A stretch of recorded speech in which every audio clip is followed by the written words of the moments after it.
What's up, Minties? The Uncanny Omar here from Near Mint Condition.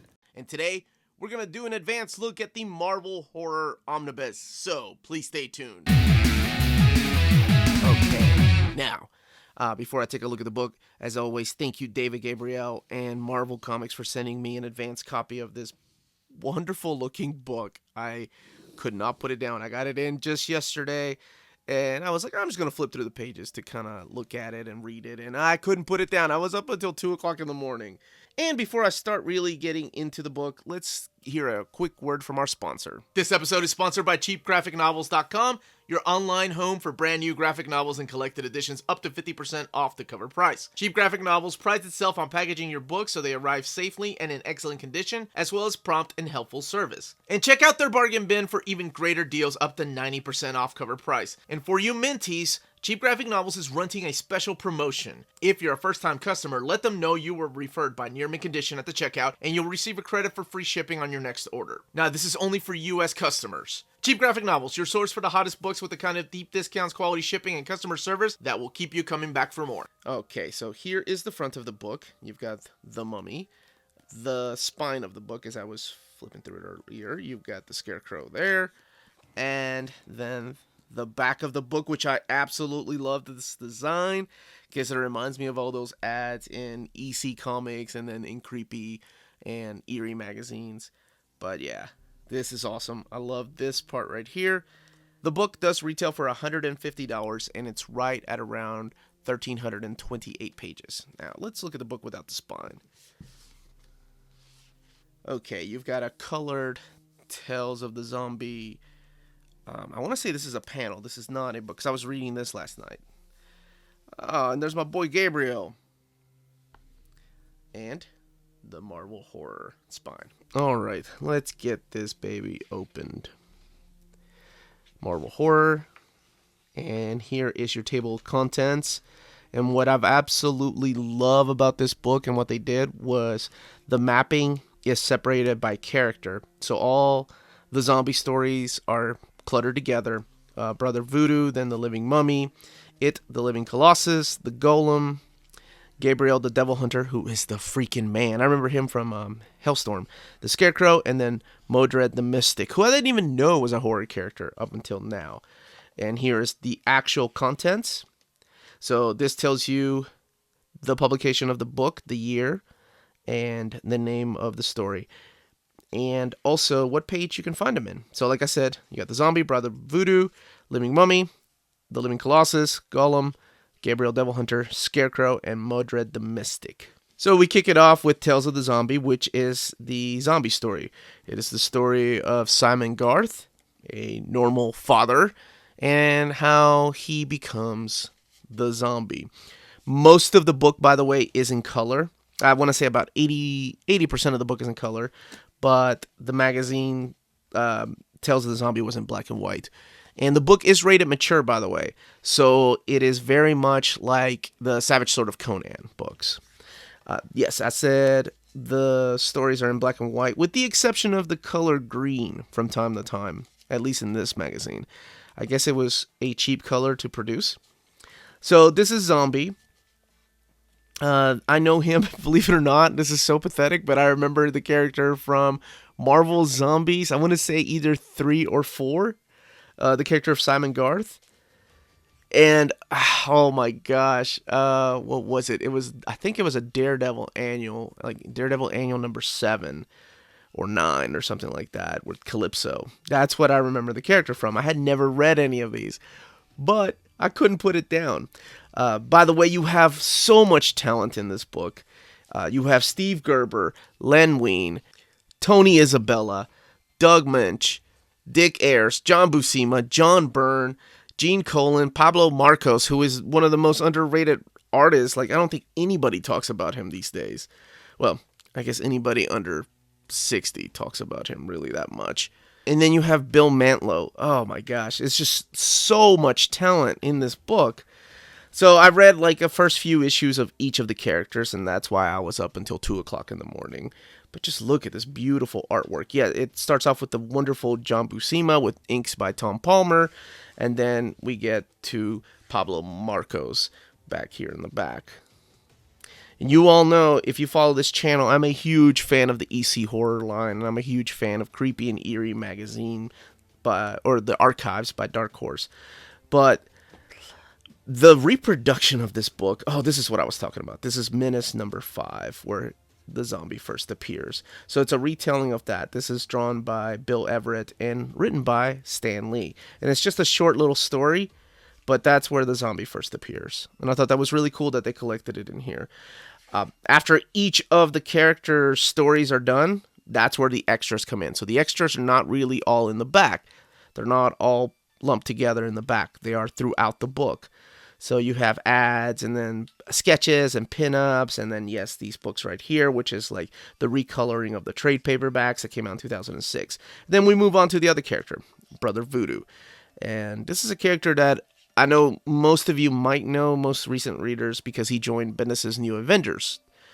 But he was a character that appeared in Doctor Strange to me, and he was in his own title. So, speaking of titles, let's talk about the content of this book. Because as I mentioned earlier, I'm going to flip through here a little more. And so some of the Brother Voodoo stuff is collected in the Tales of the Zombie. So it's in black and white, and then goes back to color. And they also meet current characters, too, like Fantastic Four, Werewolf by Midnight, Moon Knight, and... oh yeah, where was I? The contents. So the contents of the book is a lot. It is Strange Tales 169 through 174 and 176 and 177. Supernatural Thrillers number 5, 7 through 15. Astonishing Tales 21 through 24, Dead of Night number 11, Marvel Spotlight 26, Marvel Chillers 1 and 2, Marvel Team Up number 24, Werewolf by Night 39 through 41, Marvel 2 and 1 11, 18, 33, 41, and 95, Doctor Strange number 48, Incredible Hulk 244, so obviously they meet the Incredible Hulk, or some of these characters do. Fantastic Four 222 to 223, Avengers 185 through 187, and that, if you remember, is the Forever Quest, or was it the Yesterday's Quest? That's the one. That's the first time I saw Mordred, which I didn't even know was a horror character, like I said, until I looked at this book. Zombie 1 through 10, Haunt of Horror 2 through 5, Monsters Unleashed number 11, Bizarre Adventures 33, Menace number 5, which I showed, Moon Knight 21, Tales of Suspense 14 and 20, and Strange Tales 74 through 89. Now that's only material because those were magazines with other characters. This is a beautiful book and one that took me by surprise. It was one of those books that I was like, oh yeah, I'm going to pick it up for sure. But I didn't know I was going to be this excited for it. Like, I had no idea that it was going to be this good. And there's my boy, Gabriel, the Devil Hunter. I had never read anything with some of these characters like Scarecrow back here, or like I said, or Mordred. And this is where Gabriel first starts. And then, of course, you see him in this classic issue of the Fantastic Four, where Franklin Richards is possessed, so they have to call somebody from the occult. This guy right here. Let me just flip through a little more here. Yeah, this character right here, I had never read a single issue of this character. The Scarecrow. The Sinister Scarecrow, which is featured in Dead of Night. Even the creative team, other than the Weens here, I don't even recognize, but my God, this artwork is gorgeous. I'm really liking that sketchy look to that art. This is one of my favorite things, is when these characters start showing up in, well, modern comics. Because one thing to keep in mind is that most of this, like 98% of this, was written in the 70s.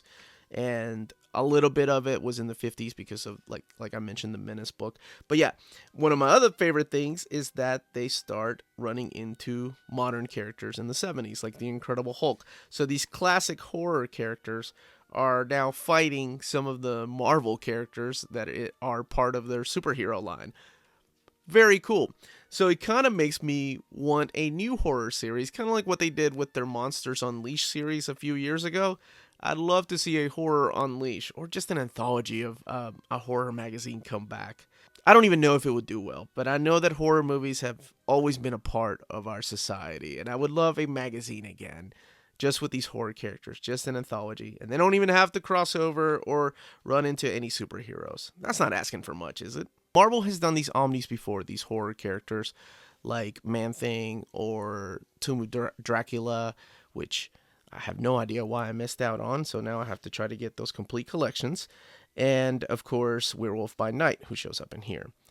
But one of the characters that's missing from that roster and from this is Frankenstein's monster. Now, that could be because they might be planning a second volume. I don't know. I'm probably starting rumors. But, yeah, he is missing from here. I know there was a complete collection of Frankenstein's monster, I want to say in the mid-aughts. I never picked it up, but because I still remember I don't know if y'all remember the Marvel Horror anime that came out in the late 70s, like Tomb of Dracula and Frankenstein's monsters. It was an anime studio that animated those movies, and holy crap, in Peru, that freaked me out as a child, so I never took an interest in the character because of that.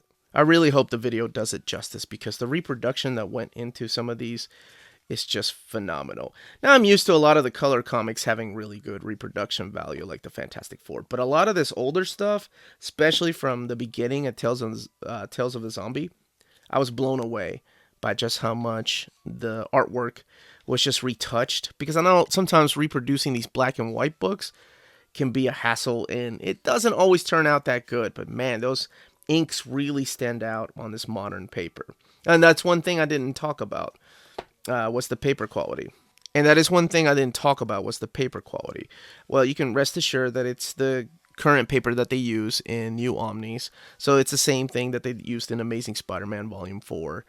Just look at that. The colors look amazing on this paper. The book is due out on September 4th. That is one thing I didn't mention because I just went on and on about the book. So it will be out on September 4th at places like cheapgraphicnovels.com, your local comic book shop, and then a few weeks later down the road on Amazon and Barnes & Noble. Okay, and here's, like I said, the extras right after the stories are over. And there's Modred, the Mystic. Like I said, I only know him from those John Byrne issues of Avengers, where they go back to Mount Wingard, the kind of like the origin of the Scarlet Witch and Quicksilver, because he still looks the same. Yeah, this right here, the Yesterday Quest. So I was right. Thought it was the Forever Quest at first, with beautiful artwork by John Byrne. The High Evolutionary appears, and then this cat, Modred. That is a classic Avengers story. So it ranges. Some characters get a couple hundred pages. Modred has 5 issues that he collects, and 3 of them being the Avengers.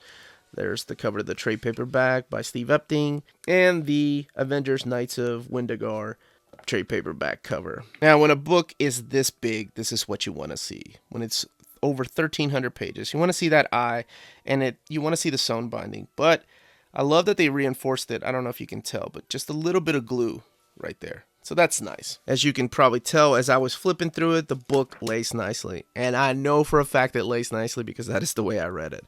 When I was supposed to go to sleep, I was reading it in bed. And my wife was asking me what the hell I'm doing up at 2 o'clock in the morning. And I told her I was reading horror comics just like I used to when I was 12 years old. You know what? Lack of sleep, completely worth it. And that was the contents of the book. Let me know in the comments down below if you're going to pick this up or if you're passing up on it, if horror is your thing or not your thing. Like I said, I was pleasantly surprised by the end product of this book. This is now one of my favorite Omnis this year. I wasn't expecting it to be this damn awesome. Don't forget to check out our sponsor, cheapgraphicnovels.com. And again, this was the Uncanny Omar. Thank you very much for watching. And remember, if it's classy and cool, it must be near mint.